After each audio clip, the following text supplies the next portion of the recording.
Now, our good friend Gary Bauer of Campaign for Working Families. Gary, welcome back to American Family Radio. Thank you. Always great to be with you guys.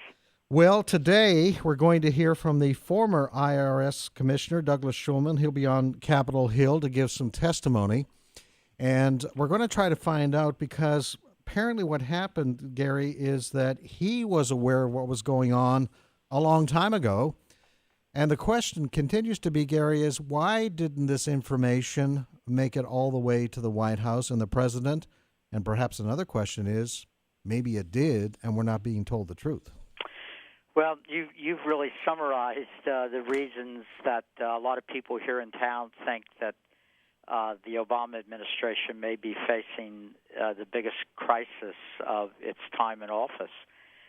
I served in government for 8 years under Ronald Reagan in a variety of different posts, under Secretary of Education for a number of years, a couple of years at the White House. And so I know a little bit about how government works, not just how it worked under Reagan, but under any president. And it is true that sometimes you'll have information if you're on the White House staff, and you may decide that it doesn't rise to the level of being important enough for the president to know about it. But I can tell you with some certainty that when an issue becomes big enough that the White House counsel's office is notified that there are allegations of wrongdoing, abuse of power, et cetera, I don't know a White House before this one that would have concluded that that's something that the President of the United States doesn't need to know about. Mm. Well, Gary, one of the shocking things is when it came to the IRS scandal, the president went on national TV and said, well, I found out about this the same time that you did. And I saw a Saturday Night Live skit that was lampooning him, saying, it kind of makes me nervous when the president has the same news source as the resources as my aunt does. That's a scary thing when your president is the last one to know. Don't you think that he should have known about this maybe a couple hours before the news broadcasts? He should have known about it a couple of weeks or a couple of months before. I mean, look, this has been a theme of his for a long time. When the Department of HHS lowered the age when a young woman can get the morning after pill, and the president was asked about it, he said, well, I have nothing to do with that. That's an HHS decision. Well, in every previous administration, all big policy decisions go through a clearance process at the White House. I mean, that's done just so a president can be sure that a cabinet secretary is not doing something completely contrary to his own agenda. So yet time and time again, the president says, why? I have no awareness of this. This is not something that I've handled. Someone joked the other day that apparently the only entity that he has got complete control over is SEAL Team 6, because to listen to him describe how that SEAL team took out Osama bin Laden, you would have thought the president parachuted in on that compound that night. Gary, just in case some of our audience aren't aware to the extent of this IRS scandal, I was reading yesterday from one of the pro-life groups, based in Ohio, Coalition for Life. Now, this goes back to 2009, all right? Yes. This pro-life group sent a letter. They were asked to send a letter, and I'm reading a quote here, with the entire board's signature stating that under perjury of the law, we, the pro-life group, would not picket, protest, or organize groups to picket, protest outside of Planned Parenthood. Yeah, I mean, seriously, it's breathtaking. Some folks have said that comparisons to Nixon and Watergate are over the top. I was around actually even in the Watergate years, and I can tell you that Richard Nixon, in his wildest imagination, never thought that you could use the IRS so directly and so completely to intimidate and punish your political enemies. So this is a very serious matter. I know that folks at the White House and even some in the media are hoping that it will go away.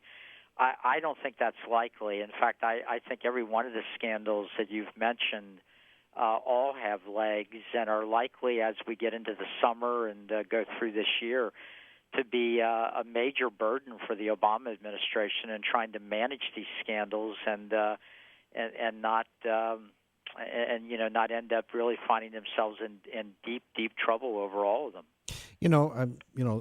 Barack Obama has been elected twice now in this country, and people, come to the conclusion, or at least some people do, that, that's because the majority of people in this country agree with his agenda. But I think what we're seeing unfold, particularly with regards to the IRS scandal, is that even liberals are getting a little bit worried about this. Also, the tracking of the reporters at AP and Fox. Even liberals we're hearing starting to get worried about this because they understand the danger of the precedent being set here. Yeah, you just hit the nail on the head. I mean, even if you are a strong liberal, a progressive, a leftist, or whatever, you have to assume that someday there will be a Republican conservative president again.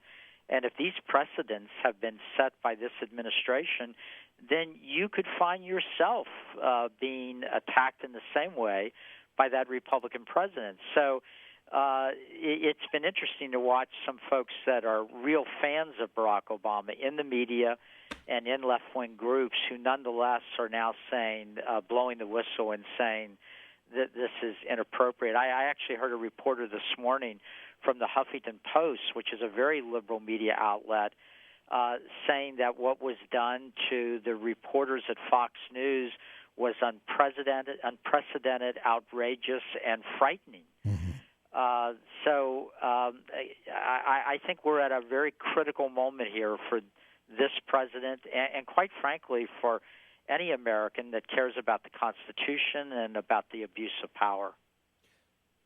Gary, I was reading through the news, and I want to go back to this pro-life group saying the IRS targeted them, and Stephen Miller was being asked about some of the things that have come up, and the IRS asked for information about prayer meetings from the group members. Now, Stephen Miller was asked, well, did you want the content of those prayers too? And I think it was kind of a tongue-in-cheek remark, but his response was basically along the lines of, well, I'm going to have to look into that and get back to you. So if it raises the concern now, are the contents of the prayers that are being said at these prayer meetings going to come into scrutiny by the IRS as well? I mean, I think that really cuts down into some layers there that are actually very scary.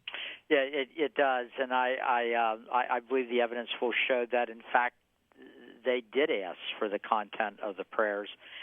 The other thing that I think is worth pointing out, I know everybody's looking for the so-called smoking gun. It's the same thing that happens in every scandal. You want to see a memo or the log of a phone conversation or an email in which somebody in the White House ordered something to be done. But I would point out, look at the atmosphere we've had in the last 4 or 5 years where the president, the vice president, Senator Reid, for a time House Speaker Nancy Pelosi, a lot of the media were constantly smearing the Tea Party, pro-life groups, conservative groups generally, calling them bigoted, calling them extremists. The administration has put out reports suggesting that there's a potential for violence from conservative groups. You'll remember the Department of Homeland Security had a report urging law enforcement to be very careful about groups that were always talking about the Constitution and freedom and so forth. Well, if you're an IRS agent in Cincinnati or any other office and you read the newspaper, you listen to the news, you hear the President of the United States and top government officials calling Tea Party groups and pro-life groups extremists, the American Taliban, and then you go into work and you see groups that are affiliated with those causes applying for a C4, which is one of the tax-exempt status. You don't need a memo from the White House. You don't need an email from the president or somebody telling you to audit or to make things difficult for these groups. If you assume that these are bad organizations, these are evil groups, these are troubling organizations, and you might even conclude that if you didn't harass them, you might be accused of not doing your job. So it's a very chilling effect that the administration has created over the last 4 years. Gary, you've been in Washington a long time, and through Watergate and Bill Clinton's Monica Lewinsky. Where does these scandals rate on that bar? And do you really think that something will happen here, that this is going to make a huge change? It's still too early. I know for a lot of folks that's frustrating to hear because I think many people feel that the administration has been scandalous in many ways from day one. But these things do take a while to work their way through, and I think that's particularly true when the media is so left-wing that you don't have the large number of reporters every day getting up, committed to finding the truth or whatever.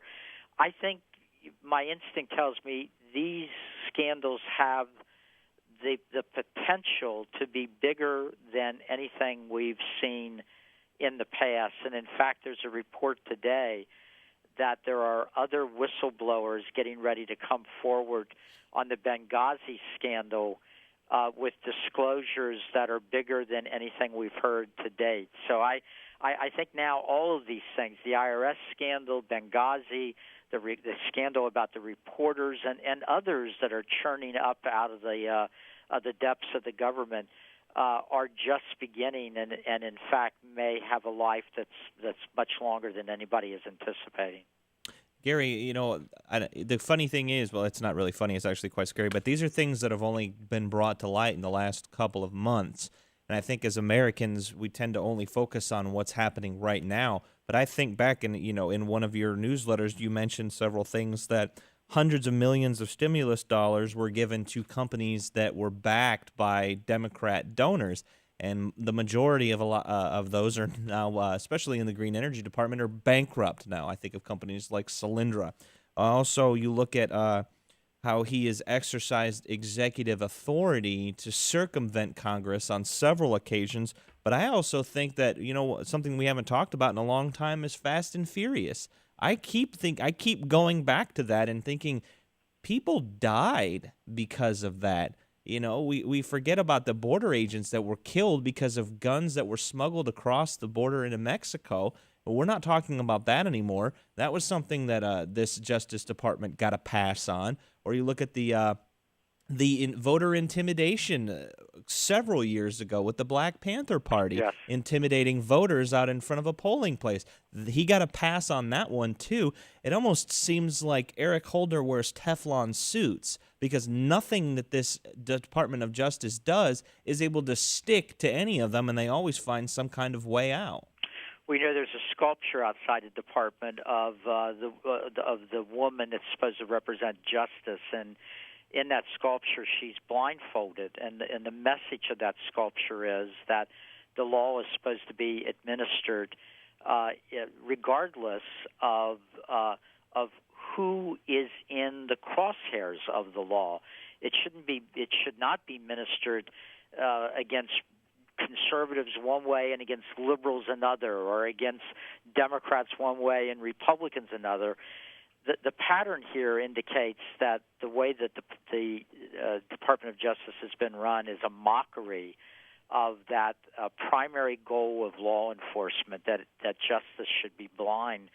It came out yesterday, by the way. It got very little attention because of everything else going on, that a U.S. attorney, I believe from Phoenix, Arizona, had intentionally tried to smear a whistleblower in the Department of Justice who released information further exposing the Fast and Furious scandal. Now, I believe that U.S. attorney has since resigned, but it was just another example of the abuse of law enforcement under this president, which I think is a very serious thing, no matter who's president. Gary Bauer, we're so glad you're in Washington watching these things. Gary Bauer, Campaign for Working Families, has been speaking to us from Washington. Busy days up there. Gary, you put out an excellent email every day called End of Day. How can people get that? They can go to our Political Action Committee website, and that is cwf.com,